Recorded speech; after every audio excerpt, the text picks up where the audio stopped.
لکھنے والے بھی وہی ہیں. اچھا میں جو ابھی بات کر رہا تھا کہ صلح حدیبیہ پہ میں اپنے مطلب کی بات کروں، سارا واقعہ نہیں ذکر کرتا، صرف گزرنا چاہتا ہوں. تو جس ہاتھ میں ہمیشہ تلوار ہوتی تھی آج اس ہاتھ میں قلم ہے.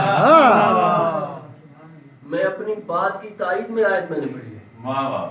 جس ہاتھ میں تلوار ہوتی تھی آج قلم ہے. تو قلم سے مولا علیہ السلام نے لکھنا شروع کیا. پہلی تحریر کیا تھی؟ بسم اللہ الرحمن الرحیم. لکھا بسم اللہ. انہوں نے کہا یہ کیا؟ ہم اللہ کو رحمان الرحیم مانتے نہیں، یہ لکھا کیوں ہے؟ سرکار رسول خدا نے فرمایا یا علی مٹا دے. یہ کہتے ہیں بسم کا اللہم، بسم کا اللہم. مولا علیہ السلام نے لکھا بسم اللہ الرحمن الرحیم. وہ کہتے نہیں ہم اس رحمان الرحیم کو مانتے نہیں ہیں، لکھ کیوں رہے ہو؟ کاٹ دو اس کو. سرکار رسول خدا فرماتے ہیں یا علی کاٹ دو، بسم کا اللہم لکھو. بات تو حالانکہ وہی ایک ہی ہے، بسم کا اللہم. اچھا اس کے بعد دوسری صالحہ، یہ سے من محمد رسول اللہ، من محمد رسول اللہ. انہوں نے کہا ہم محمد آپ کو رسول مانتے نہیں، لکھ کیوں رہے ہو؟ کاٹ دو. اب مولا علیہ السلام یہ الگ بات ہے کہ لوگ کہتے ہیں کہ علی نے کہا میں نہیں کاٹتا.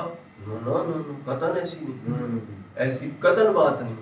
سرکار مولا علیہ السلام نے فرمایا یا رسول اللہ جس قلم نے محمد رسول اللہ لکھا اس میں جرأت نہیں ہے. میں کیسے کاٹوں؟ میں آپ کو رسول مانتا ہوں، رسول لکھ کے پھر کاٹ دوں؟ یا علی قلم مجھے دکھاؤ، اللہ قلم مجھے دکھاؤ.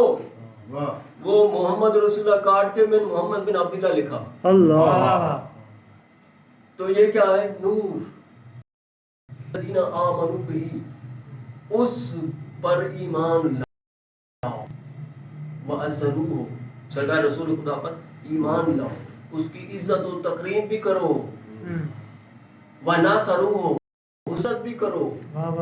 اور آگے کیا فرمایا؟ واتبعوا، اور اتباع کرو اس نور کی جو اس کے ساتھ نازل ہوا.